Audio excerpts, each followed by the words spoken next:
Bonjour. Donc, continuons avec le menu Options dans Microsoft Word. Bien sûr,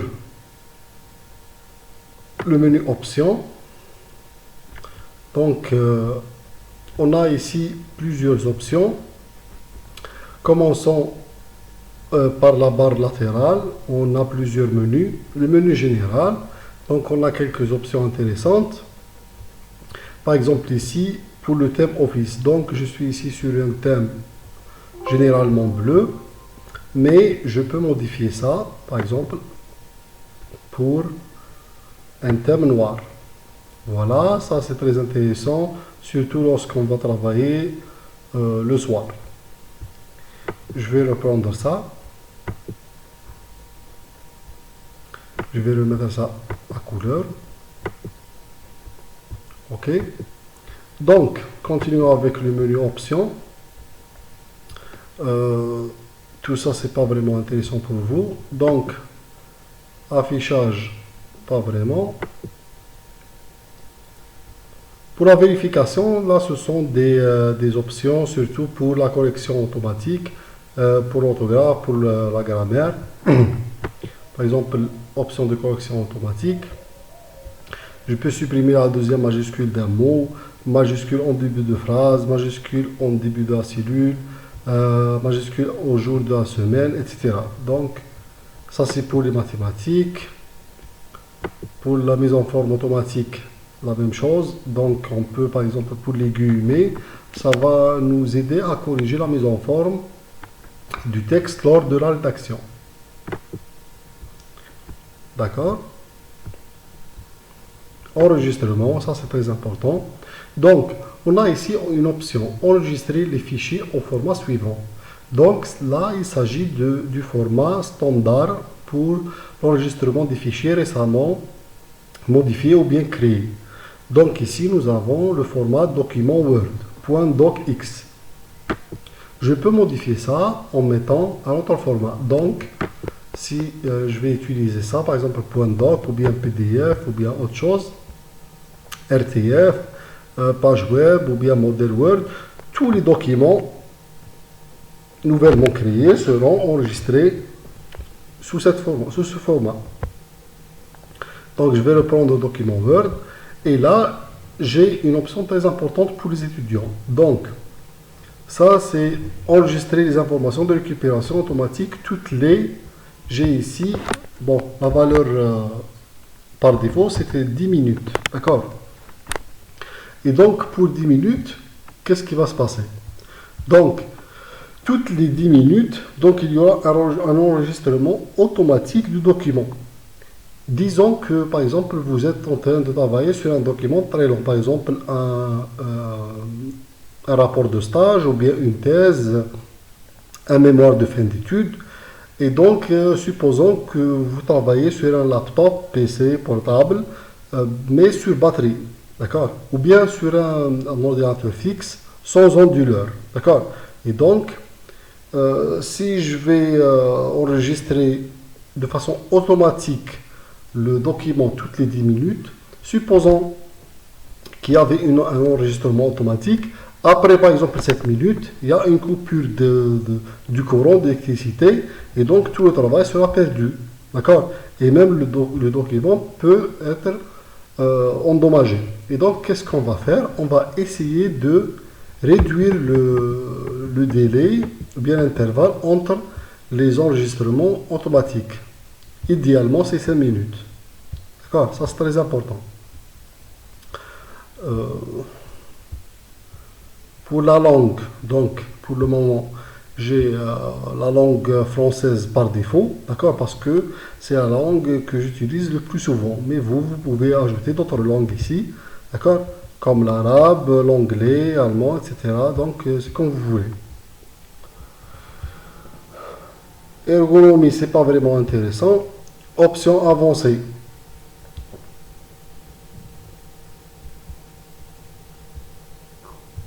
Par exemple, ici, je peux augmenter ou bien diminuer ou bien réduire, bien sûr, le nombre de documents récents à afficher. Pour le moment, j'ai une valeur de 50 documents à afficher.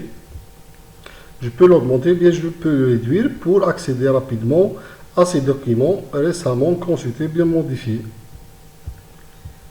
Maintenant, pour la personnalisation du ruban, on a le ruban qui est là, d'accord, tout ça en gris, ici, d'accord, et on a la barre d'outils d'accès rapide qui est là, d'accord, juste en dessous. Donc, pour le ruban, je peux modifier ou bien ajouter, éliminer des options, d'accord. Par exemple, ici, je peux ajouter des options, par exemple, comme annuler, d'accord. Je vais l'ajouter ici. Bon, je dois créer un groupe, ok, et cliquer ajouter, d'accord. Si je vais cliquer sur OK, donc j'aurai l'option annuler qui apparaît ici. D'accord.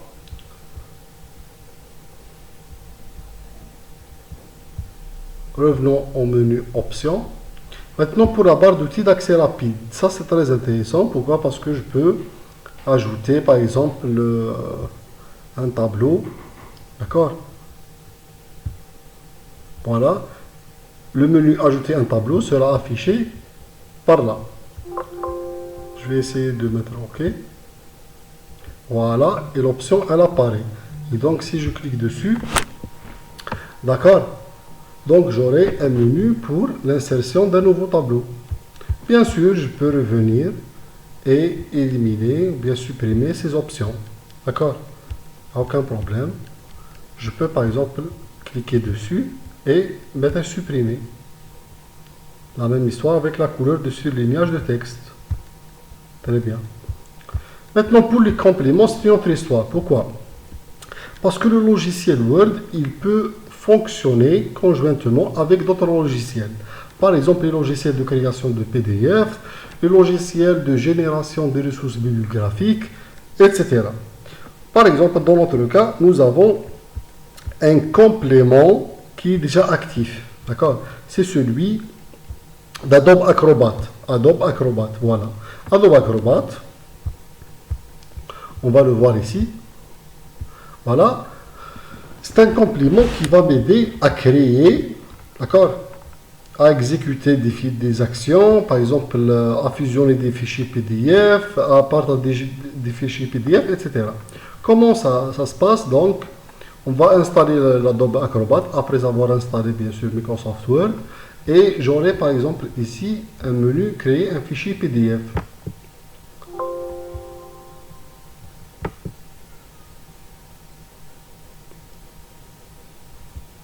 Et je mets enregistrer. D'accord?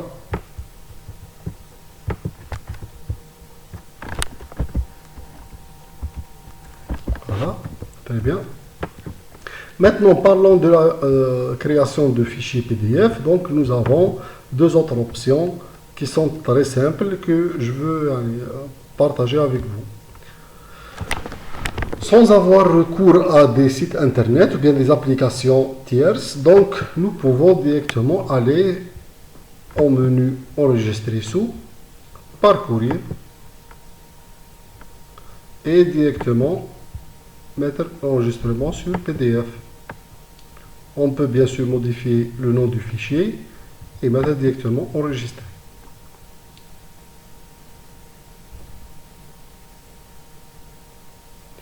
Et le fichier PDF créé donc vient de s'ouvrir.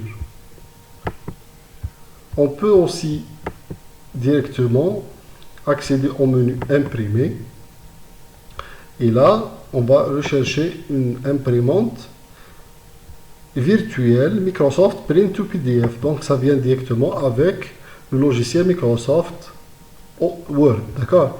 Donc on va cliquer directement sur imprimer et ça va m'envoyer vers le menu de choix, d'accord. Je peux aussi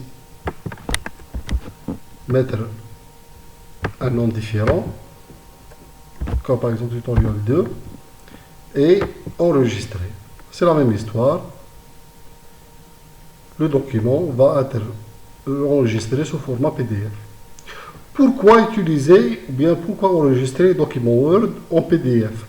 Eh bien, les documents PDF sont figés. Qu'est-ce que ça veut dire? Ça veut dire que ne sont pas susceptibles à des modifications post-enregistrement, par exemple des décalages de tableaux, de figures, de textes, etc. Et donc, par exemple, si vous travaillez sur un document très long, par exemple un rapportage, vers la fin, donc, il est vraiment conseillé d'enregistrer les documents sous format PDF. Pourquoi? Parce que les formats PDF sont vraiment optimisés pour l'impression. D'accord? Donc, ça ne risque pas de décaler le document si vous l'ouvrez, par exemple, dans un cybercafé ou bien chez quelqu'un qui va imprimer vos documents. Donc, ça ne risque pas de modifier le document post-enregistrement.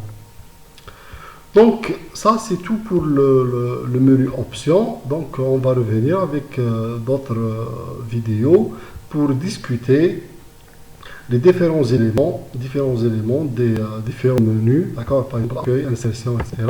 Donc, nous devons nous familiariser avec les différents éléments ici, avec les différentes fonctionnalités, afin de pouvoir utiliser facilement Microsoft Word.